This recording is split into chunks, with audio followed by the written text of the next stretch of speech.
Good day everyone! Welcome back sa ating Team Pinikpik and King channel at Kwentuhang OFW ulit tayo.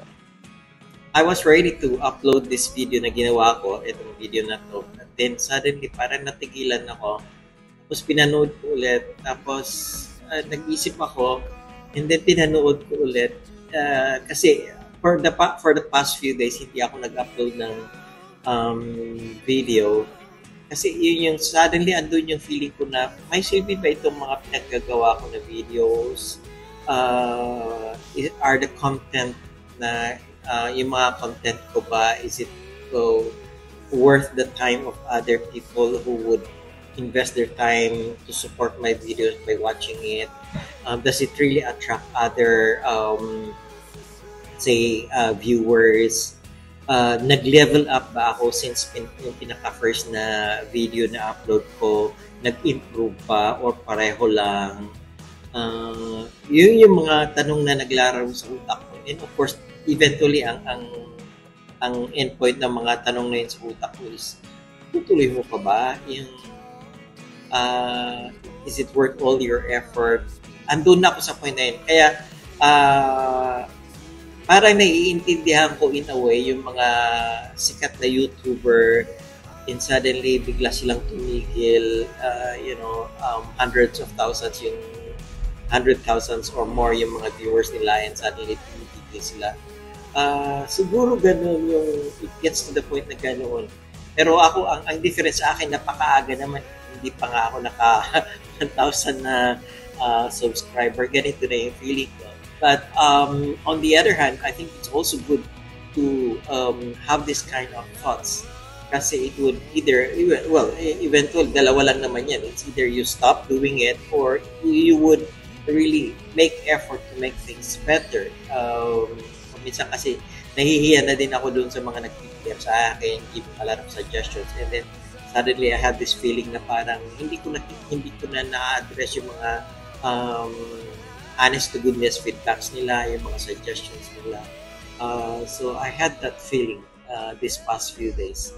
But nevertheless, I decided to go ahead with this video, uploading this video. So here it is. Meron akong isang Facebook friend na nag-post sa kanyang FB na it's about eventually you have to get used to it because you will be alone. Parang ganun. Sanayin mo na yung sarili mong mag-isa. Parang ganun yung post niya. And that is coming from an OFW friend.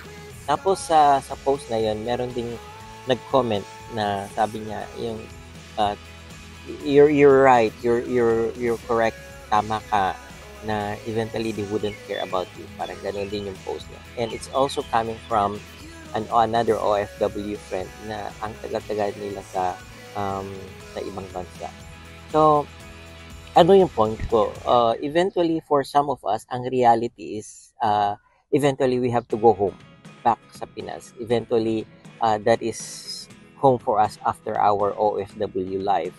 Meron nga akong isang kilala na 21 or 22 siya umalis ng Pinas. And then, halos magsi-60 na siya ngayon. Nasa ibang bansa pa rin, nasa Malaysia. So, kung tutuusin, mas matagal yung inilagi niya sa ibang bansa kaysa inilagi niya sa Pinas. So, what is it for them and what is it for us pag uwi natin sa Pilipinas? Meron tayong dalawang dapat paghandaan. Maybe there would be more, but at this time, dalawa yung nakiisip ko na major na paghandaan natin.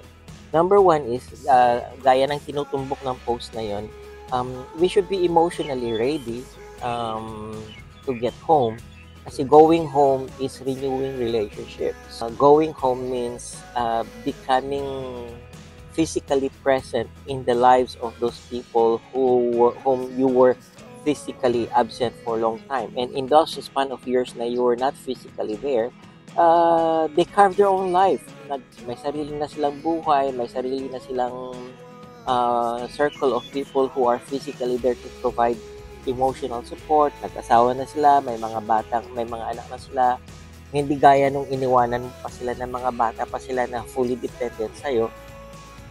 And we have to understand that hindi ganun kadali. So, kung masyado tayong sensitive, talagang masasaktan tayo na yung nakikita mo na may routine na sila, may mga bonding times na sila na parang hindi nakasali. But we have to objectively look at it para hindi tayo masaktan.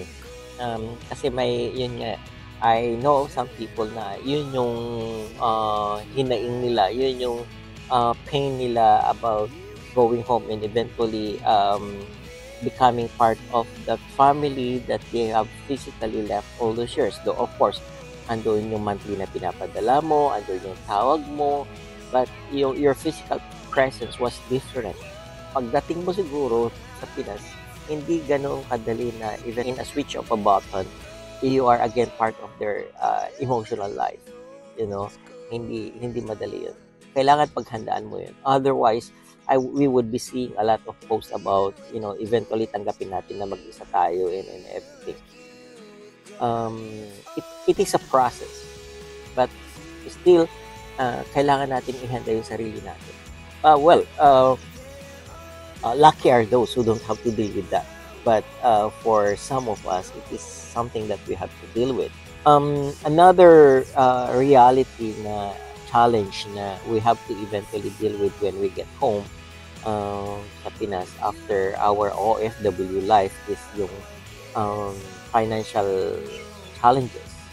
So, eventually, wala ka ng monthly na natatanggap. Eventually, wala na yung monthly na pinapadala mo. And dati-rati, ikaw yung nagbibigay. Ngayon, wala ka nang maibibigay. Masasaktan ka kasi wala silang ibibigay back sa'yo. Yun yung kasi yung ibang expectation ng, hindi naman lahat. Meron kasi yung expectation ng ibang sa atin na OFW na, ang expectation natin pag uwi natin, they would take over at sila ang magbibigay sa atin. Hindi in some cases, sinanay natin sila sa ganoon na tayong nagbibigay. So, ang hirap ng shift na sila eventually ang bibigay sa atin. At so, of course, masasaktan tayo pag hindi na-cater yung expectation na yun. So, the best thing is, we go home na financially ready. Ang isang nakikita ko na way by which we can go home na at least meron tayong pinagkukunan every month is yung SSS pension natin. I hope you are completing yung 10 years or 120 months na minimum yata yun to be able to get that monthly pension. Sana sa ating mga OFW na secure na natin yun. Kasi doon din natin pagkukunan kung sakaling uuwi tayo. Yung iba, nag-iipon sila so that eventually pag uuwi nila, mag-start ng maliit na tindahan. So, yung iba kasi natuto na yung padala ng pangnegosyo, walang nangyayari. So ang ginagawa ng iba is ang wise move nila is hindi nila ipapadala yung pangnegosyo. Pag uwi nila, tsaka nila i-start yung negosyo na yun. Pag uwi nila, saka sila mag-i-start na maliit na tindahan or depende doon sa plano nila. At ang kagandahan noon, meron silang maliit na negosyo or malaking negosyo na pagkukunan ng monthly at saka hindi very sudden yung pag-slow down nila sa kanilang trabaho na pag-uwi nila as in walang ginagawa, walang gagawin. Yung idle ka talaga. Maninibago yung katawan natin and doon lalabas yung mga nararamdaman natin. So, that is another way by which we can, I think, prepare ourselves financially eventually when we have to get back home after our OFW life. Baka meron din siguro iba na challenges ng pag-uwi. Iba-iba yung scenario natin, iba-iba yung situation natin. And so, you could share yung mga thoughts niyo about eventually going back home after our OFW life. Ano yung mga challenges natin and how ready are we with those challenges? For now, ang nakikita ko dalawa, yung challenge of emotionally integrating yourself sa mga pamilya natin back home, and pangalawa, the challenge of having to be financially ready pag-uwi natin.